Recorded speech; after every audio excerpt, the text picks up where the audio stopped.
Live in Studio B with your day-to-day BYU Sports play-by-play. Jarom Jordan alongside Dave McCann. We now go to Las Vegas with Kristen Kozlowski. She didn't have enough with the WCC tournament, so she's gone back just to bang on the Orleans doors and see if they'll let her in.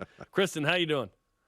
Good to be with you guys. Of course, back to Vegas again. I feel like this is my second home here a lot for sure. Here, this time I'm here with my son for a basketball tournament. So. Yeah, luckily a different setting, right? But still basketball. That's what takes us to Vegas most of the time. Or in Dave's case, he can go for any reason. Vegas is awesome. Years. Yeah. Vegas is awesome. So Jeff Judkins news yesterday. He retires. Was this out of the blue for you or expected?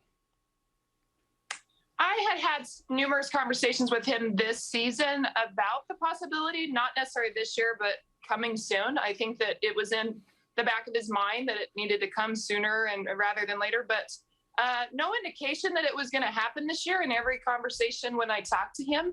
So when I heard the news, I think I knew it was coming. I just didn't think it would necessarily be this year. I thought maybe he would write it out until the Big 12, maybe till Shaylee was a senior and she graduated.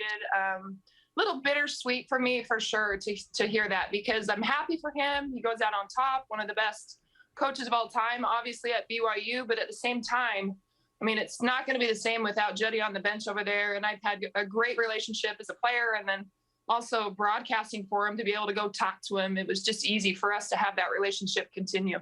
So you come to BYU and redshirt the year they go to the Sweet 16, and that team was honored this past season.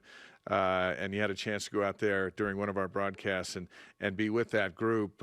What was your greatest coaching moment as from a coach to a player in your relationship with Juddy that you remember?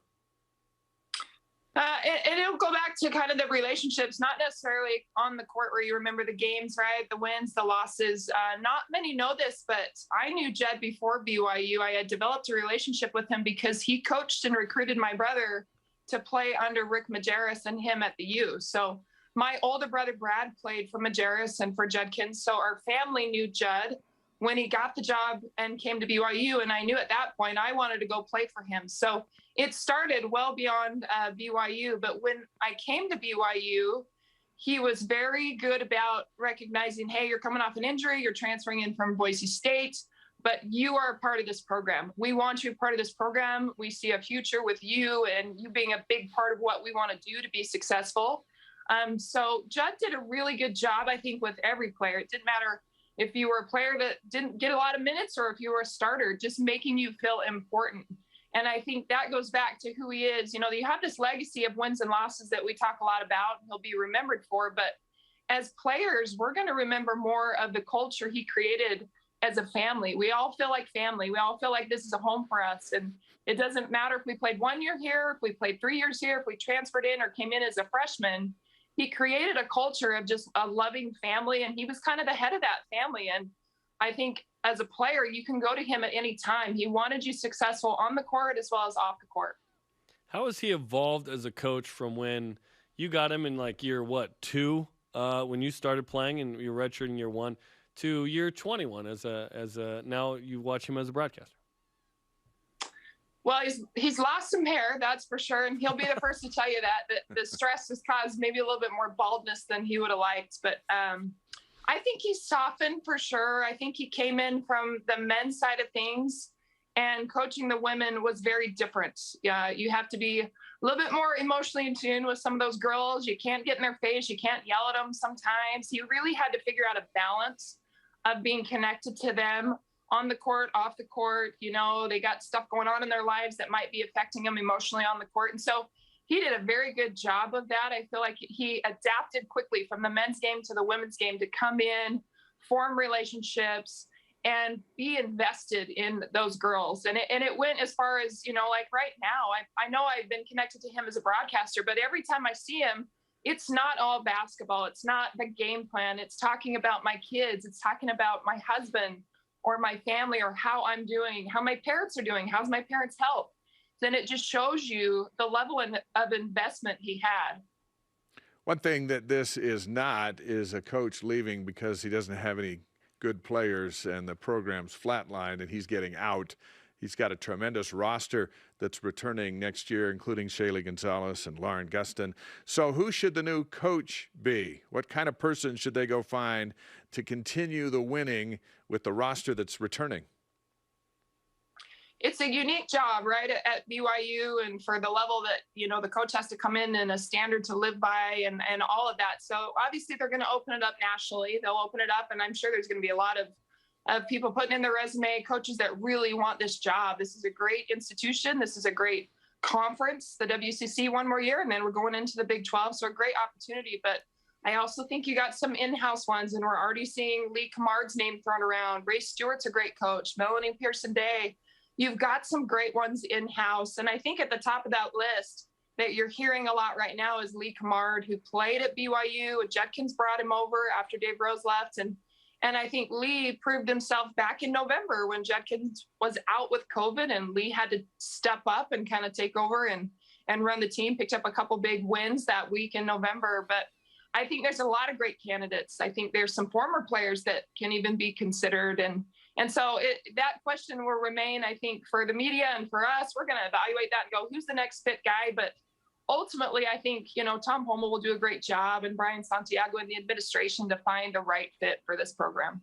Thoughts on Dan Nielsen at UVU? I think Dan's a great guy. And Dan left to go take on that UVU job, which will help him. I think it's a stepping stone that adds to his resume to now if he wants to come back. And so Dan would be fully qualified, I think, to come in and take the job and do a fantastic job. He's done a great job over at UVU just down the street, but well-respected with the girls, well-respected in the community. He's proven himself aside from being under the wings of Jeff Judkins, I feel like, and that's what he needed to do. He needed to leave for a little bit to be able to have an opportunity to come back. So I think he would be one that would be high on the list as well. It'll be interesting because the team is, as we mentioned a moment ago, this is going to be a good team. Probably picked to win the league again next year with Shaylee Gonzalez. What's this like for the players as they sit around? And we know recruits are coming in still, but the players sit around and wonder who the next head coach is going to be. I think the initial was probably a little bit like my reaction, just bittersweet, knowing that it was probably time. Judd's going out on top, so you're happy for him. But at the same time, these players are a little bit uncertain of the future. What happens now? What happens in a couple months? Are we going to have a coach sooner rather than later and kind of run the same system? Is it going to be someone completely different? That's a little bit up in the air. And so some uncertainty for sure with these players. I think it's also maybe a little refreshing to be able to go, okay, well, somebody new, coming in, maybe that brings a little bit of energy to some of these players in the program. But it's hard when you have such an established figure in your life like Jeff Judkins that knew you so well, knew your tendencies, you were comfortable with him, right? So it's going to force these players to be a little bit more uncomfortable. Now, if they bring someone in-house, then it's an easier transition. But also someone like Dan Nielsen, as you mentioned, Jarom, I don't think that would be such a huge transition because he was taught under Judkins. He runs the same system on defense and offense. So coming in, there's not going to be a ton of change up for these players if it's a coach like Dan Nielsen that gets the job or Lee Camard. I'll be surprised if it's not Dan or Lee, but you did mention there's some former players. Who's in the mix, former players? Because certainly, a woman as the head coach would be a great move as well, potentially. Yeah, the one player that comes to mind for me, she's up at Lone Peak right now, and I played with her, is Nancy Warner. Nancy was a great player for Judd. She played at Bountiful High School, and she's been in the likes of Springville High School where she's won state championships. She just won a state championship with the Lone Peak girls program this last year. I know that she's a player that Judkins has been after a little bit in terms of when he was in transition for assistance. He'd call her and try to get her, maybe on board, and it just wasn't good timing for her. And right now with Nancy, I don't know the situation and if it's something she'd want to commit to or if she's even in the talks right now looking at it. But she's the one player that comes to mind. She's been very successful at the high school level. Great mind for the game. She was a great player here. She grew up with the coach in her dad, Gary Celius, who coached a long time at Bountiful High School. So that's the one player I'm thinking of that in my mind would be a good fit as well.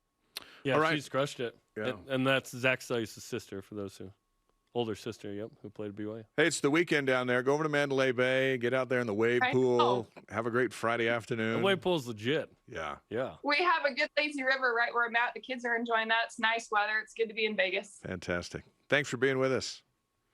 Kristen Always good to see you Kozlowski, our basketball analyst. There's a lot of change coming. Great